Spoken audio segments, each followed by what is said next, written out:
بسم اللہ الرحمن الرحیم۔ لاکھوں درود پاک حضرت محمد صلی اللہ علیہ وآلہ وسلم اور آپ صلی اللہ علیہ وآلہ وسلم کی آل پر۔ السلام علیکم، میرا نام افتخار احمد ہے اور آپ میرا یوٹیوب چینل نالج دیکھ رہے ہیں۔ دنیا کی عظیم سلطنتوں یا سپر پاورز کے متعلق سیریز کے سلسلے میں آج کی ویڈیو کا عنوان ہے چنگ خاندان، جو کہ 1660 سے 1900 تک حکمران رہا۔ چنگ سلطنت چین کی آخری حکمران سلطنت تھی جو 1636 میں قائم ہوئی تھی اور 1917 میں ایک مختصر بد نظمی بحالی کے ساتھ گر گئی تھی۔ اس سے پہلے منگ خاندان تھا، اس کے بعد جمہوریہ چین۔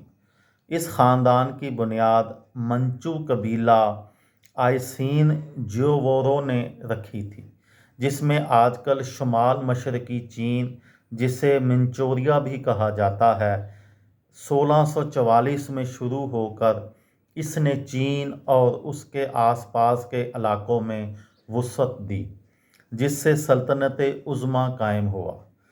کانگسی شہنشاہ کے تحت چین کی مکمل امن کی بحالی 1683 کے قریب ہوئی۔ اصل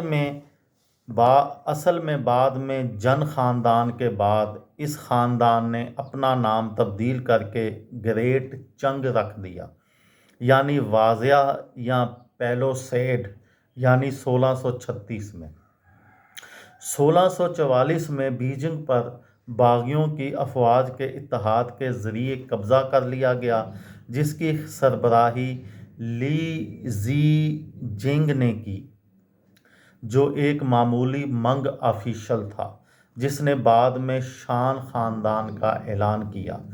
منگ بادشاہ کے سرکاری اختتام کی نشاندہی کرتے ہوئے شہر کے گرنے پر منگ کے آخری شہنشاہ چونگ زن شہنشاہ نے خودکشی کر لی۔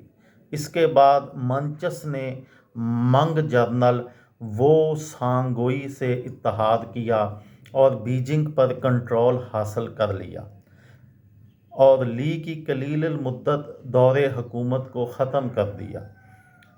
قنگ خاندان بہت حد تک گناہ کا شکار ہو گیا۔ یہ خاندان 18ویں صدی میں قیان لونگ شہنشاہ کے دور میں عروج کو پہنچی۔ اس دوران اس کے علاقے اور آبادی دونوں میں بہت زیادہ اضافہ ہوا، تاہم اس کے بعد اس کی فوجی طاقت کمزور ہو گئی اور جنگوں میں بڑے پیمانے پر بغاوتوں اور شکستوں کا سامنا کرنا پڑا۔ 19ویں صدی کے وسط کے بعد قنگ خاندان کا خاتمہ ہوا۔ زین ہائی انقلاب کے بعد چنگ خاندان کو ختم کر دیا گیا۔ یہ تھی میری آج کی ویڈیو۔ کسی دوست کو، کسی بھائی کو، کسی بہن کو فائدہ ہو تو مجھے دعاؤں میں یاد رکھیے گا۔ دل پاکستان، جان پاکستان۔ السلام علیکم۔